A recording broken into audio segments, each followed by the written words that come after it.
আৰু লাখপতি বাইদেউ পাতিম বুলি কৈছিলে না, পইচা দিলে নে নাই?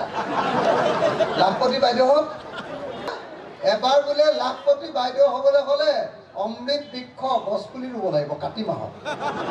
কাতি মাহত গছ পুলি বাচে নেকি? তাৰপিছত দ্বিতীয়বাৰ ক'লে যে লাখপতি যদি বাইদেউ 10,000 টকা পাবলৈ হয় এবাৰ অমৃত কলহ ল'ব লাগিব। হয় নে নহয়? বিয়ানাম গাই গাই মাটি গোটাই গোটাই মুদিলে পঠিয়াই থাকা।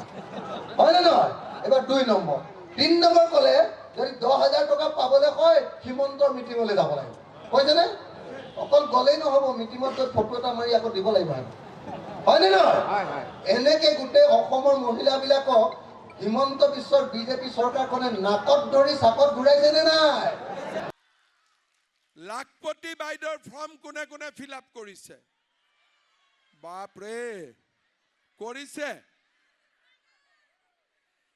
এতিয়া ইলেকশ্যনৰ ঠিক পিছতেই আপোনালোকক আমি লাখপতি বাইদেউৰ যোনে যোনে ফৰ্ম ফিল আপ কৰিছে তেওঁলোকৰ বেংক একাউণ্টত আমি 10,000 টকা সোমাই দিম।